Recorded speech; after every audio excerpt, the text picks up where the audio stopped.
I'm Lisa Bradshaw. Thanks for joining the show today. We have a lot to cover.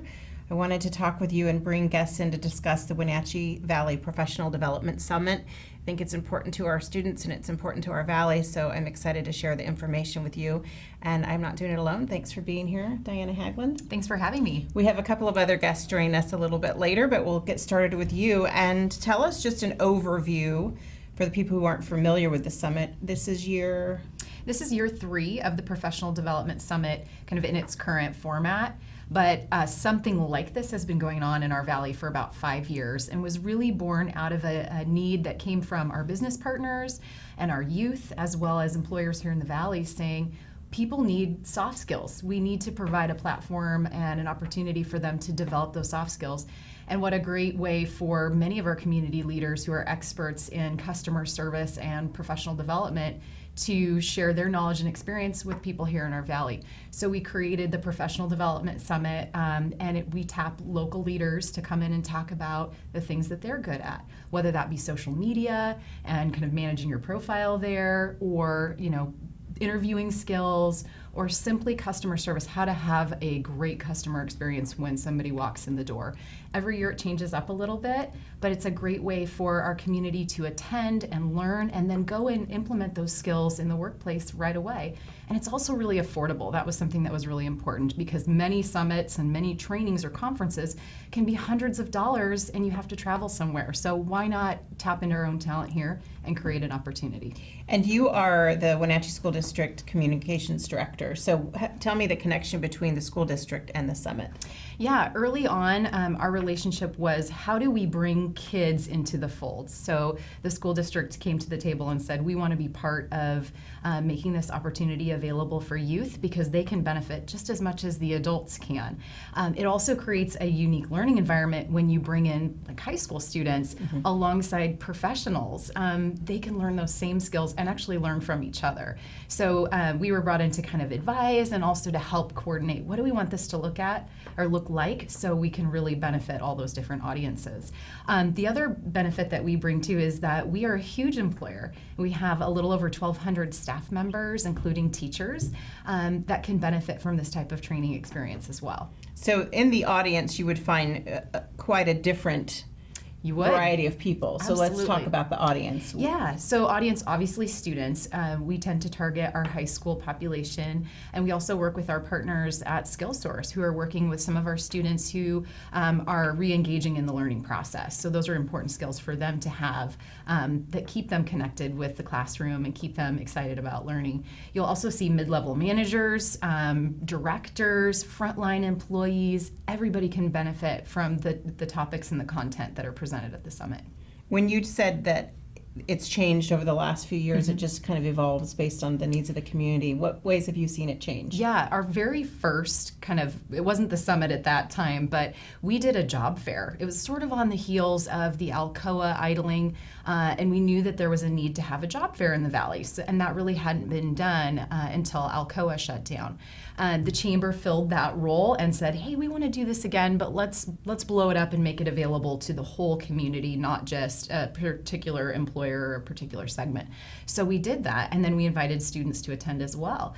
It was good experience for them to not only learn how to shake somebody's hand and look them in the eye, but then they could go into the job fair and apply those skills directly with tables and people that were maybe had some internship opportunities for them, but it was really good practical experience. So we had the job fair, and then we paired that with some practical hands-on learning experiences for students and adults. What are some of the outcomes? What are any outcomes specifically, and then we'll get to feedback? I think the biggest outcome is just equipping our community, whether, again, you're a mid-level manager, you're a student, you're a director, you're a CEO, you're a small business owner, is equipping them with some practical skills that they can go and deploy right away in their workplace. I think that's the takeaway that we want everybody to have, is to glean some nugget that they can then apply to their personal lives or their professional lives. And for the students, have you had any feedback from them in terms of what they've learned at any given summit over the years? A great example is a young lady who attended last year who was part of Future Farmers Association, so FFA.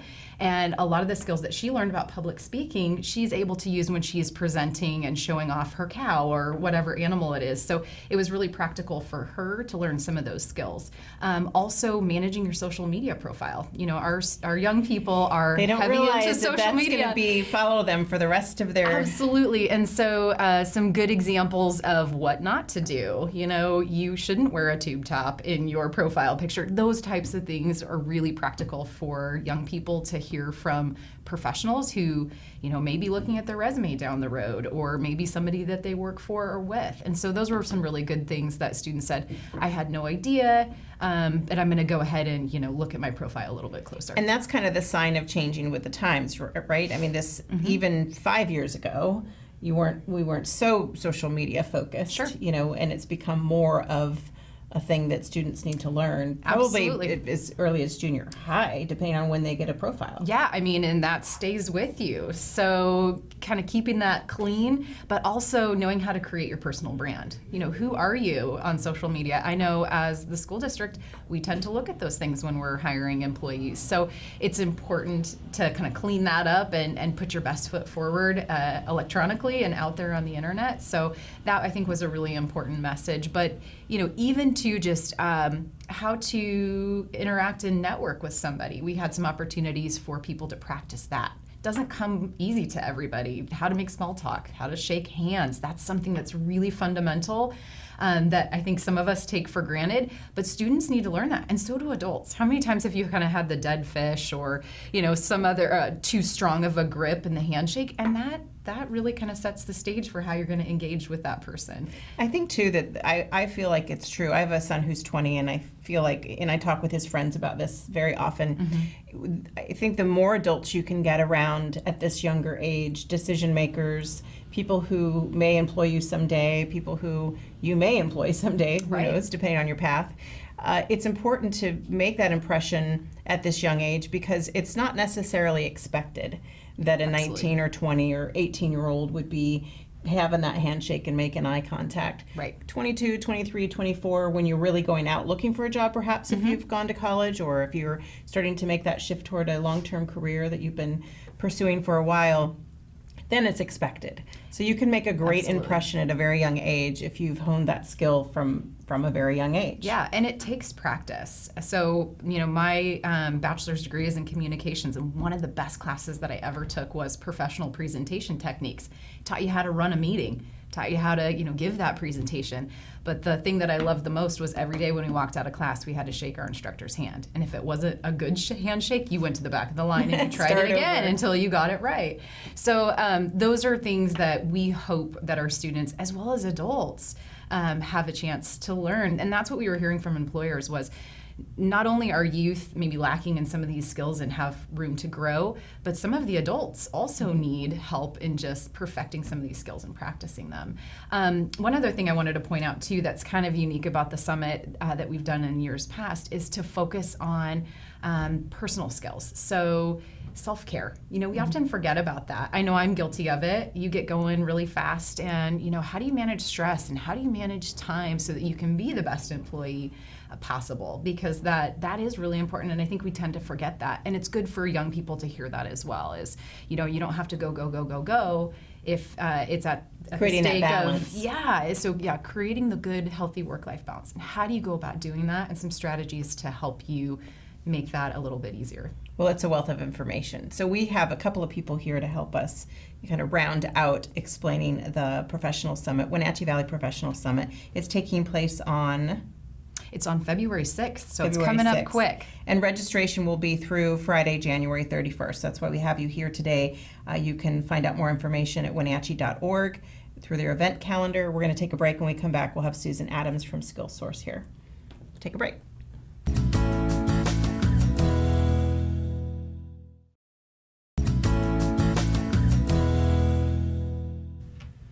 Hi, we're back. Thanks for joining me today on the show. We spent the first part of the show talking with Diana Haglund. She's the Wenatchee School District Communications Director. We're also talking with her in detail about the Wenatchee Valley Professional Summit that's coming up in just a few short weeks. Registration goes through Friday, January 31st. You can get more information at wenatchee.org. Take a look at the calendar. Now joining us with Diana is Susan Adams, SkillSource Manager. Thanks for being here. Oh, thanks for having me. So we wanted to talk in a little more detail about what goes into planning the summit and the partnerships involved and just how making something like this happen on an annual basis, what goes into that. So we have you here to discuss some of that. What is your involvement with the summit? Well, I'm a manager at SkillSource, and I think you have to take yourself back almost 7 years ago when we received a grant from the governor on the Career Connect initiative, which was really around getting youth involved with professionals and connecting them to the world of work. And it was then that SkillSource was partnering with Wenatchee School District. Diana and I, we certainly remember that first day. I think one of her first days on the job that we met and brought together many partners from the community. Employment Security Department, Wenatchee Valley College, the Chamber of Commerce. As Diana mentioned, it was kind of on the heels of SkillSource and many other community partners working with Alcoa in their layoff or curtailment. And so the partners came together under this grant and really decided we need to do something to bring the professional community closer to students. And also, as Diana explained, really started out as a job fair, and then it has evolved to the Professional Development Summit. Well, when you talk about having the grant in the beginning, off camera we were talking about how now it's self-sustaining, and how do you get from that part to where you know it's something that you can pull off year after year? Yeah. You know, it's really about partnership, and it's about bringing in all of those strong community partners to make it happen. And so it's always great to get that seed money to start, and then we start working with businesses and other partners in the community to really bring together the resources, not only the money to make it happen, but the people within the organizations. And now we are so happy that the Chamber of Commerce has really taken the lead along with SkillSource and the school district. And then I mentioned many other partners, but you know, we've taken the lead to make it sustainable. So Diana, you've worked on this project for a bit now, and you're involved in the school district, Wenatchee School District, as a communications director. This community is so generous and really filled with visionaries. I've encountered many of them in my work over the years. When you go out and start to try to reach out beyond the grant seed money that you have, you don't always know where to start, but kind of how do you navigate that for people trying to understand that it costs money to put these things together, but also the resources of people who have the knowledge? Yeah, we've been very fortunate that people have been generous in donating their talent free of charge. So all of our presenters that are coming and doing some of our concurrent sessions, again, are all local folks, but they're going to be sharing out what it is that they do best or their skills and ability, and they're doing that out of the kindness of their heart because they believe in the value of sharing that information with our community. And the summit really has, as Susan said, it's evolved over the years based on what the community wants. We do a survey at the end of each event, and we've really taken that feedback to heart in retooling the event each year, whether that's changing up the time or looking at ways we can bring in presenters to meet the needs that are happening in the community at that time. And it's really gained traction. I think that's the thing, is people see the value in it. They're going back and they're talking to maybe their employer, and it's really gotten some traction. So we have a strong following of people that have returned year after year or have sent a strong contingency of staff. I know last year Mission Ridge had a really big group of people that they sent, which was great. So we're starting to see that traction, and I think that really helps when it comes to reaching out to partners to help sponsor the event. This year our presenting sponsor is Confluence Health, again, another large employer who has participated in the event in years past by sending people to speak at the different sessions. So I think that that's been really, really key. We, as Susan mentioned, early on, we had a great idea, and it's really evolved from that, but we've been able to have a proof of concept, and that this is something that's really valued in the community. So I think that makes it a little easier when you go out and ask people to be involved. It always is. You're able to prove that it worked, and that you Right. can continue to, with these creative minds, create something that is sustainable, as you have. When people who are watching now and are thinking about registering, but they're not sure that it's a fit for them, what advice could you give them, Susan, in terms of who is your audience? We talked about students and business people in general, but for someone who's on the fence and thinks, oh, that might not apply to me, is there something that you think that they could gain that's unexpected? I think as we've talked about, the audience can be anyone from 14 to 99. And whether you are a volunteer in the community, a student at the high school or the community college, a supervisor or a director in an organization, you're going to walk away with a nugget. As Diana said, we have tapped into this local talent, and it always amazes me what they bring to the table.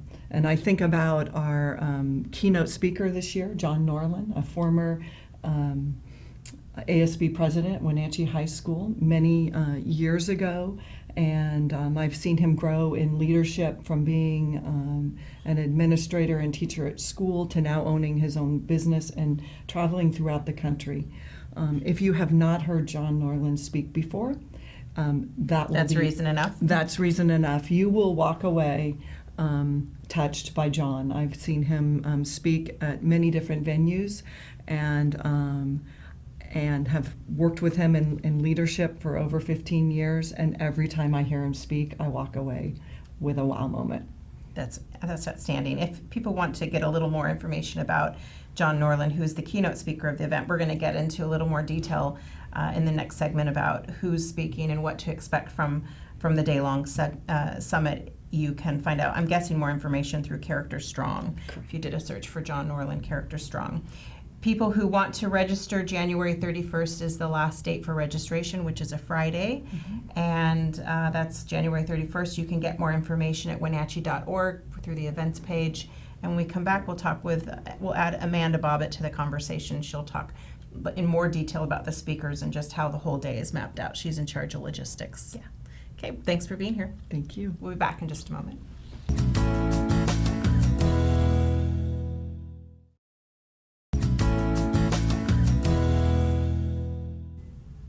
Hi, we're talking today about the Wenatchee Valley Professional Development Summit. We've been talking with Diana Haglund, Susan Adams, and now joining us is Amanda Bobbitt. Thanks for being here. Thank you. You are with SkillSource as well as a trainer.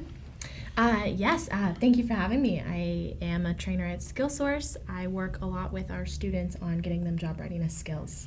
And you are also, I hear, instrumental in the logistics of planning the whole day. So we wanted to have you on and kind of go over what people can expect from the time they arrive to the time that they leave.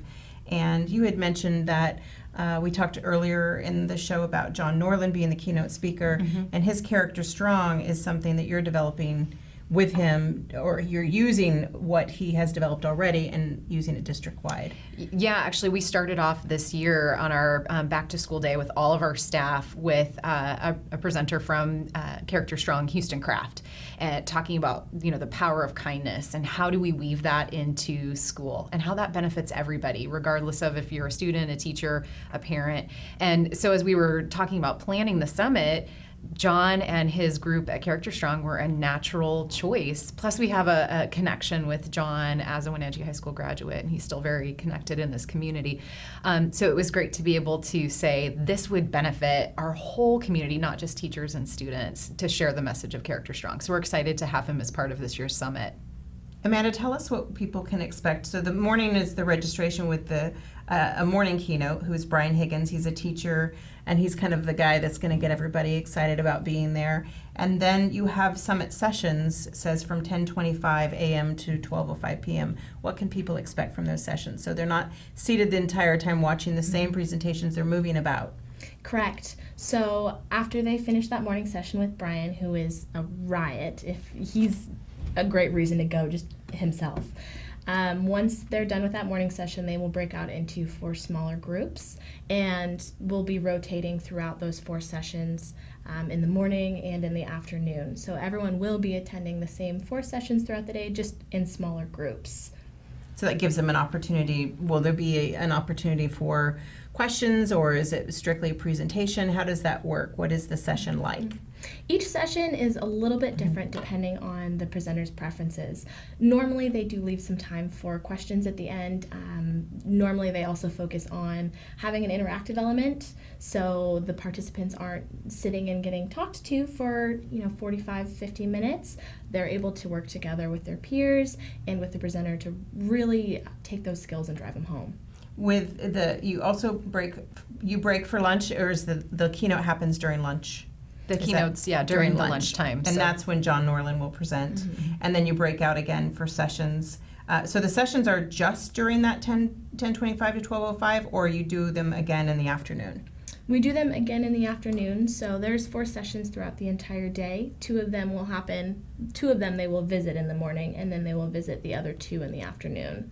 And you wrap up with a social. So the social is, that might be a really fun part. The social, It always is, right? I think that's the thing you get to look forward to at the end of the day. Yeah. What does that look like?